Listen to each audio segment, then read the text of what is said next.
So the first task I'd like to give you this morning is to reflect on what are your gifts. We all have them. And if something doesn't come to mind, tune me out and spend the time finding out what your gifts are. And then when people compliment you about your gifts, don't deny it. So many times when people are complimented on their gifts, they say, no, it's... When we do that, that's not humility, that's being proud. Because if people acknowledge us for our gifts, accept it. Because to deny it merely says to the other person, oh, give me more acclamations. And that's a form of pride. That's the gospel. You all know the middle of the gospel. Whoever exalts himself will be humbled, and whoever humbles himself will be exalted. But then the tagline is, whoever humbles himself to be exalted is to be humbled. Accept your gift and realize it's a gift. I'm pretty good at singing, but it's a gift. I could sing before I could talk. I like to sing. It's easy. I don't see why the rest of you can't do it. But it's a gift. So think of your gifts. Now, some gifts are flashier than others, like singing or dancing or art and so on. And maybe you can't do any of those things. But again, think about what your gifts might be. I know people in the parish who are good listeners. They can sit down with people and the people just pour out their hearts to them. That's not one of my gifts. I marvel at that. And don't think your gift has to be big. Maybe you like to clean up. Maybe you like to go shopping. Maybe you like to help others. Whatever it is, those are your gifts. Thank God for them. And remember, they're gifts. They're gifts.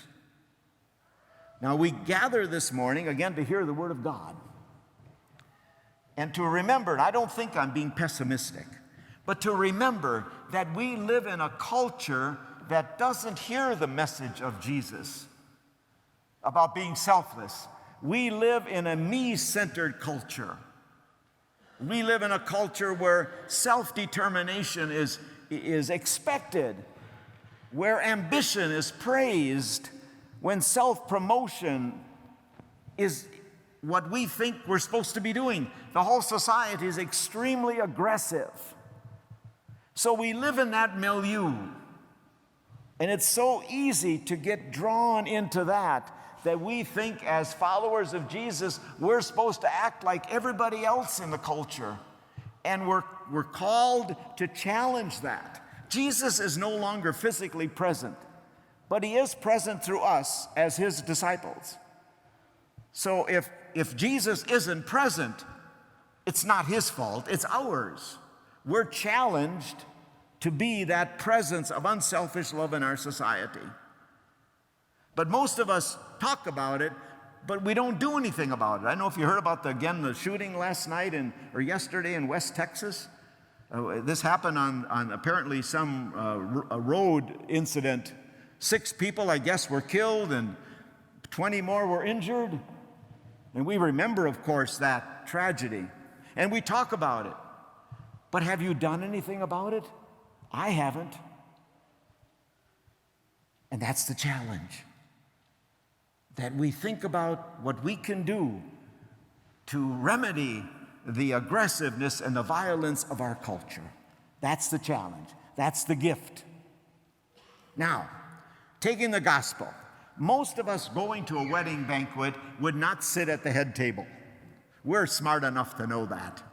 So the gospel is about more than that. I'd like to give you 3 short scenarios about taking the lowest place. Number 1, you're on the way to work in the morning, and due to road construction, 3 lanes are down into 1. And everybody is jockeying for position.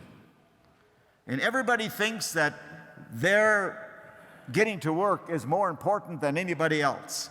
And people are honking their horns and giving the universal sign of displeasure and yelling. Isn't that the time when we should take the lowest place? Scenario number 2. You have 2 hours of shopping to do in 30 minutes. And you're doing very well until you get to one line in the store and the sales associate at the register is new.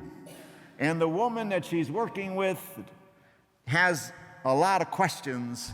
And because she doesn't know the stock numbers, she always has to go and get the manager. And you're waiting in line and the smoke is coming out of your ears. Isn't that the time to take the lowest place? Scenario number 3, you're giving a dinner at your house and you're frantic about getting everything ready and so on, and you let it be known that the kitchen is yours. Everybody should go have a glass of wine, but you're in charge. Maybe the guests would like to see more of you and less of your food.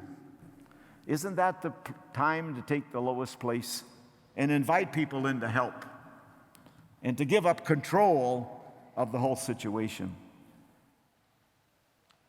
Think of times in your life when you're frustrated and you're challenged, perhaps, to take the lowest place.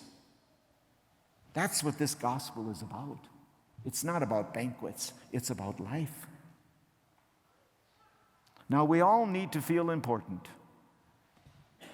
It's important that we accept and acknowledge that. That's part of being human. Think about our children.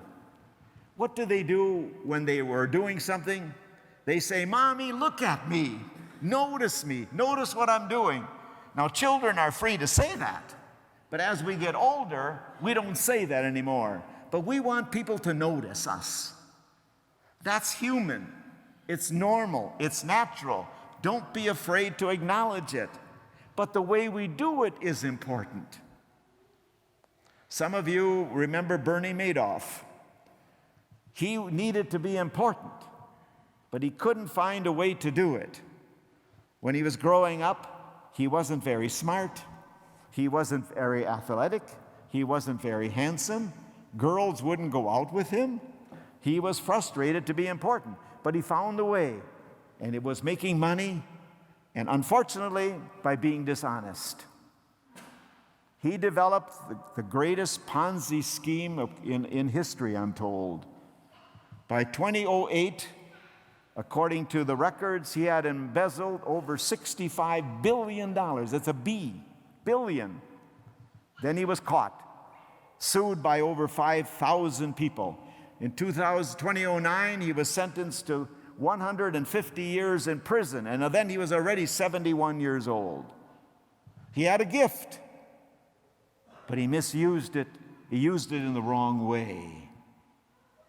So think again about your gifts, to be sure that you realize they're gifts and you use them in the right way.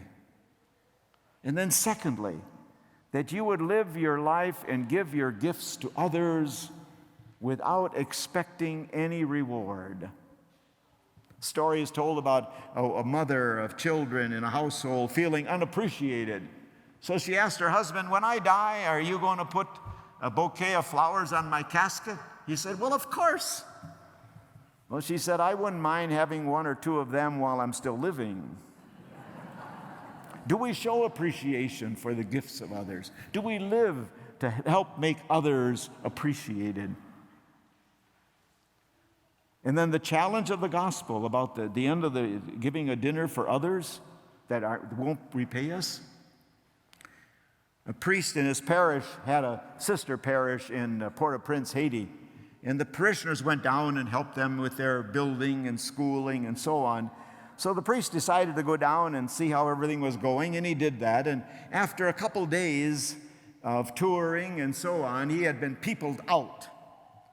So one evening, all by himself, he went to kind of a nice restaurant for dinner, just to relax and unwind. And the waiter put him next to the window so he could watch the sunset. Well, after the food arrived, the children from the street came up to the window to look what he was eating. And they pressed their faces right against the glass, and And he saw that and how poor they were. Well, the waiter noticed, so right away he came over and lowered the blinds to shut out that view. Isn't that what we do? We may notice the needs of others, but we pull down the blinds, we close the drapes, so we don't have to notice and we don't have to do anything. Take the lowest place. Be the presence of Christ in the service of others. Thank you for watching this week's homily here at St. Elizabeth Ann Seton. We invite you to join us for liturgy any weekend that you might be in the area. You can contact us at mysaintelizabeth.com or on Facebook. Thank you very much.